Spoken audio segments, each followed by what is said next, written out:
Hola, ¿qué tal? Continuamos. Dios te bendiga a ti que ves este video. Estamos ya en la recta final, en el último video, referente a Apocalipsis 22. Hay otros capítulos en Apocalipsis, pero estos no los vamos a tocar en esta materia. No forman parte del plan de curso.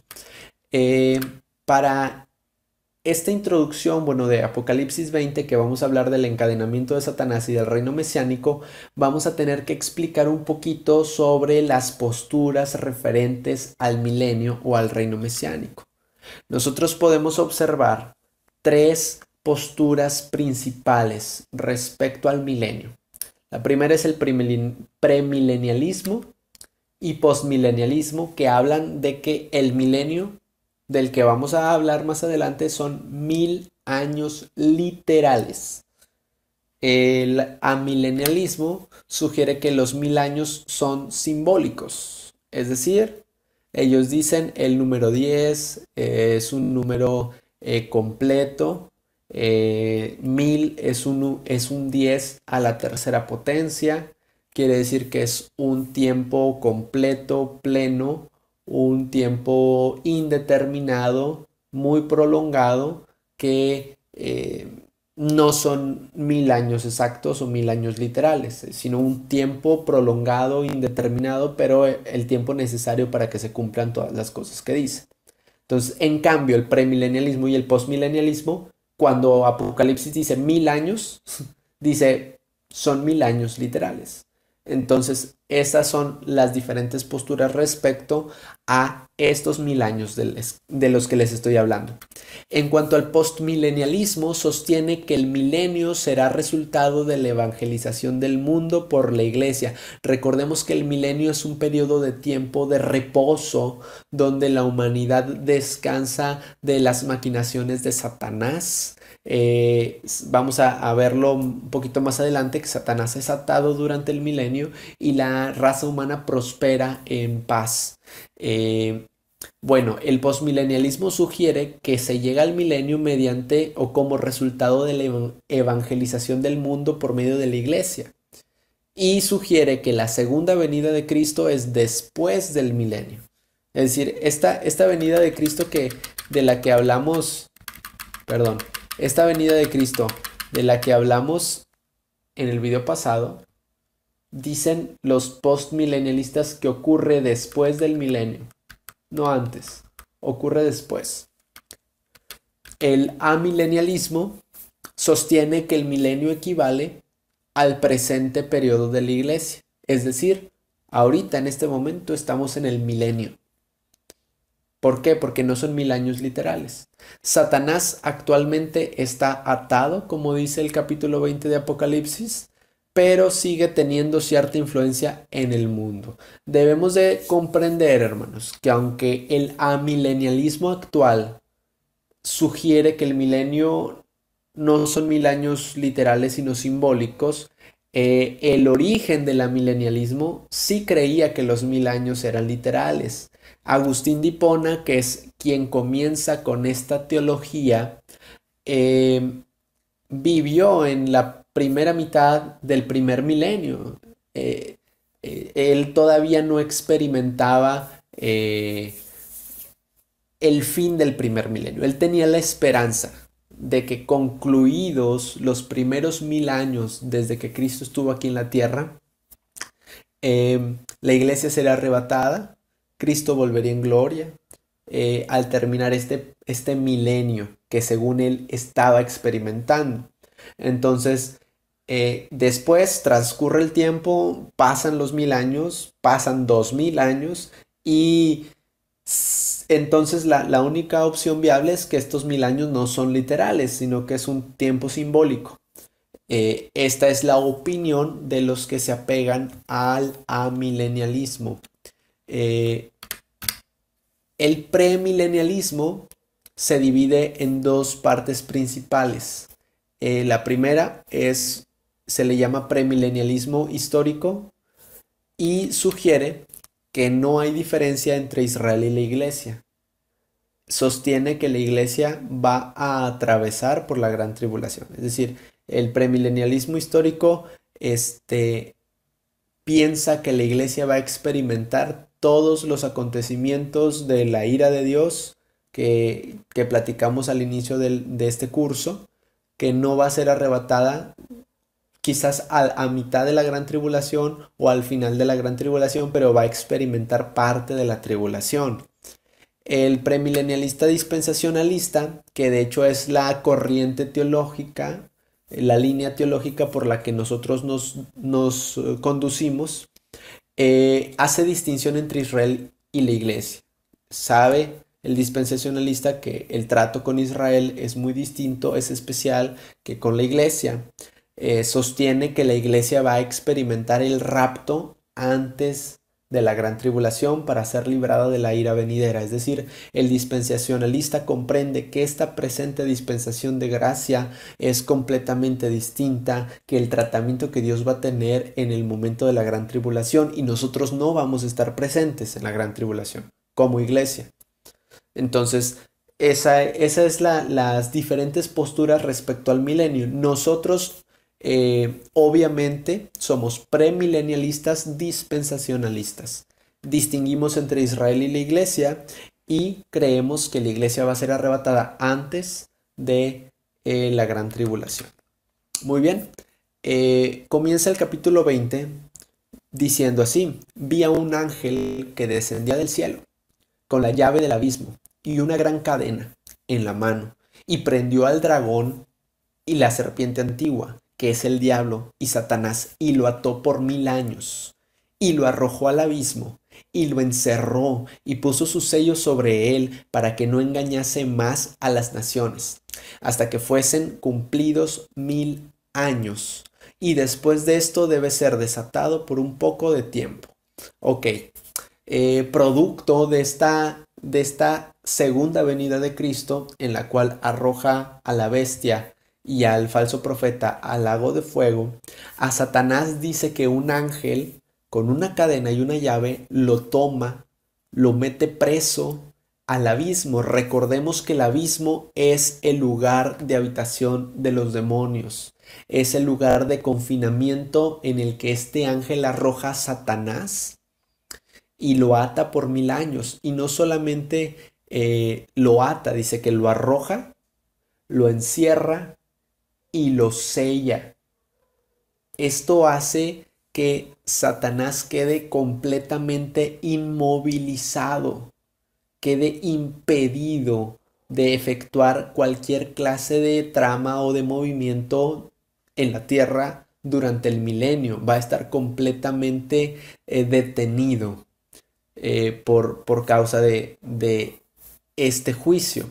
Dice, para que no engañe más.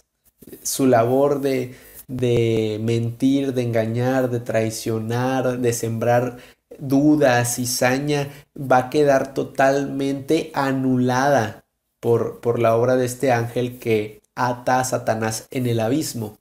Y dice que esto va a ocurrir por 1000 años. Después de estos 1000 años, Satanás debe ser desatado.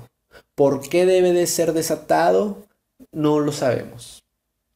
El que deba ser desatado quiere decir que Dios en sus propósitos comprende que el desatar a Satanás produce un efecto deseable para su reino, porque Dios tiene propósitos muchísimo más grandes que los nuestros, y nosotros podemos decir, pero ¿por qué hace eso? Bueno, ¿por qué sucedió lo que sucedió? ¿Por qué estaba el árbol del bien y del mal en el huerto? ¿Por qué pasan las cosas que pasan? Bueno, Dios es soberano y Dios es sabio, todo sabio, y vamos a entender más adelante que el propósito final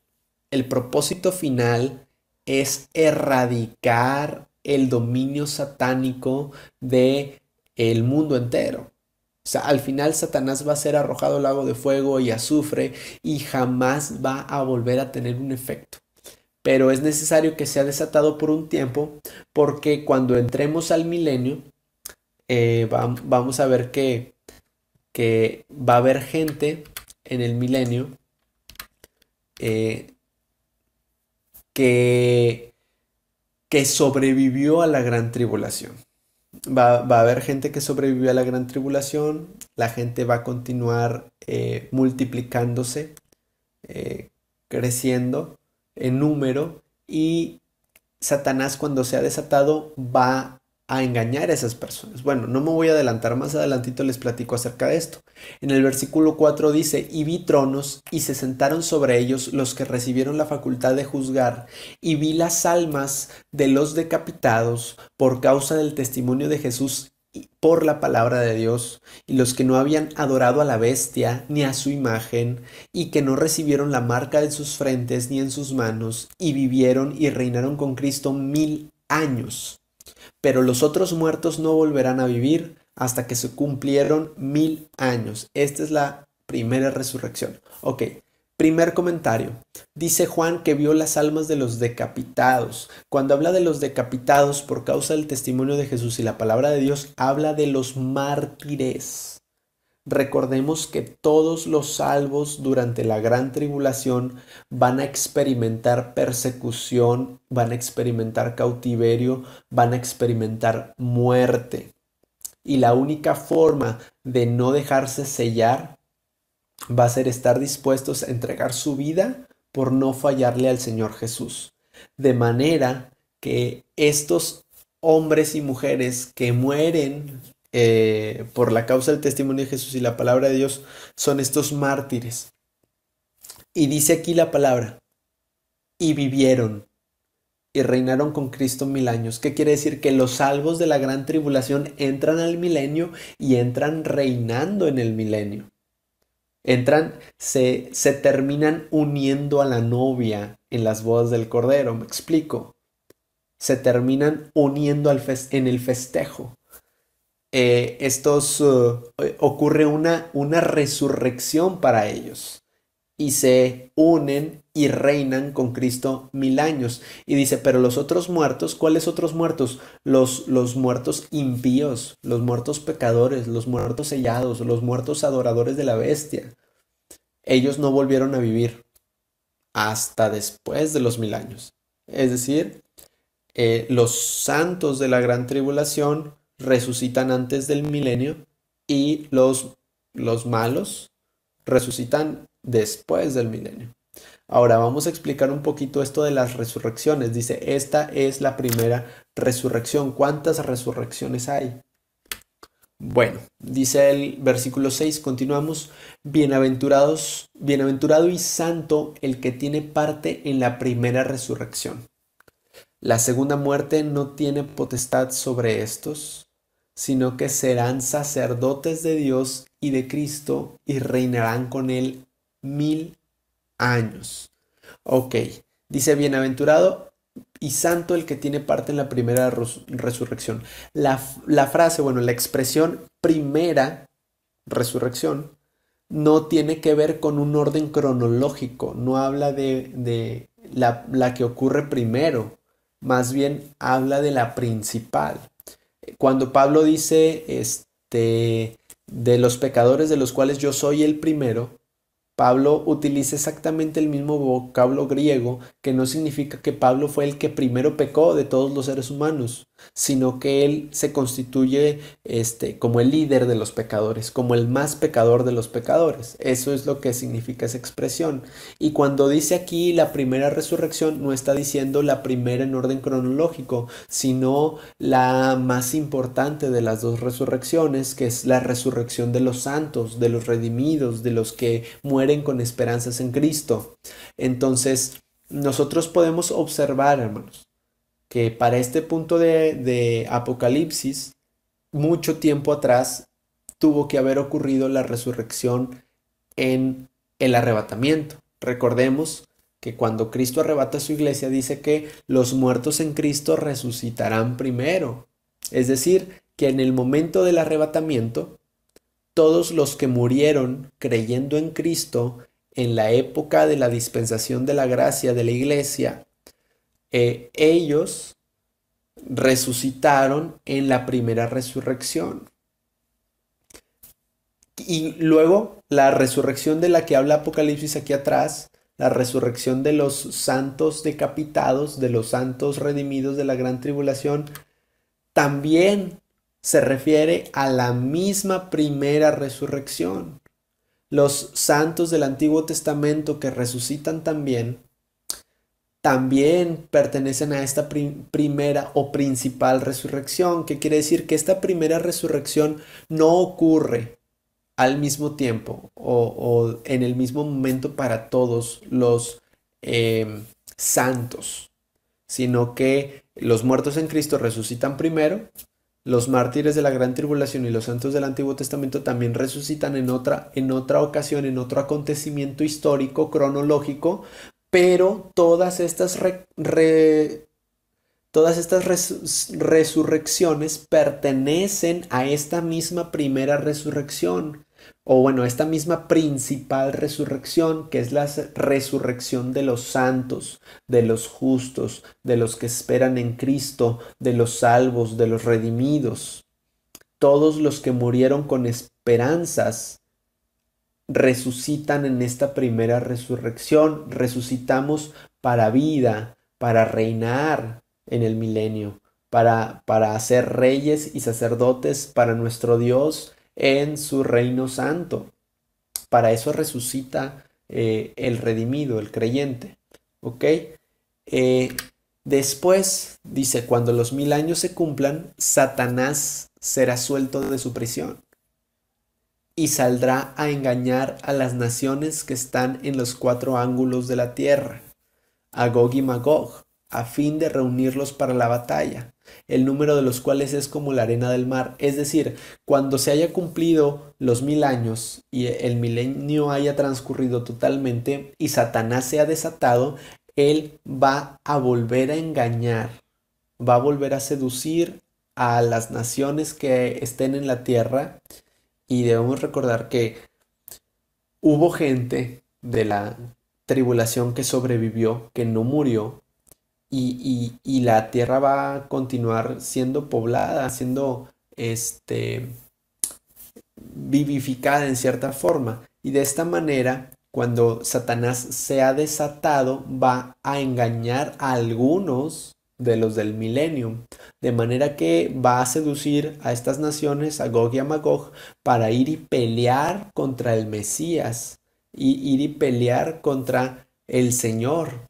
Ahora, hay algo aquí muy interesante que dice que subieron sobre la anchura de la tierra y rodearon el campamento de los santos, a la ciudad amada, y de Dios descendió fuego del cielo y los consumió. Es decir, la manera en la que Satanás operó al ser liberado es muy instantánea, es muy de corta duración. Dios inmediatamente, de alguna forma, lo fulmina a él y a los que engañó. De manera que ahora el diablo que los engañaba fue lanzado en el lago de fuego y azufre, donde estaba la bestia y el falso profeta, y serán atormentados día y noche por los siglos de los siglos. Y en esta ocasión no es encarcelado durante un tiempo determinado, sino que ahora es lanzado para siempre por la eternidad al lago de fuego y azufre. Y a partir de ahora, toda actividad satánica y demoníaca queda anulada y exiliada del reino de Dios. Ya no existe esa clase de maldad, de malicia. De manera que ahora ocurre lo que llamamos el juicio del gran trono blanco. Dice, vi un gran trono blanco y al que estaba sentado en él, de delante del cual huyeron la tierra y el cielo, y ningún lugar se encontró para ellos. Habla de que esta creación va a desaparecer para dejar lugar a una nueva creación, a un cielo nuevo, una tierra nueva. Y dice, y vi a los muertos, grandes y pequeños, de pie delante de Dios o ante Dios. Y los libros fueron abiertos, y vi otro libro que fue abierto, el cual es el libro de la vida. Y fueron juzgados los muertos por las cosas que estaban escritas en los libros, según sus obras. Y el mar entregó a sus muertos que había en él, y la muerte y el Hades entregaron a los muertos que había en ellos, y fueron juzgados cada uno de sus obras. Y la muerte y el Hades fueron lanzados al lago de fuego, y esta es la muerte segunda. Ojo aquí, hermanos, habla de una resurrección de los impíos.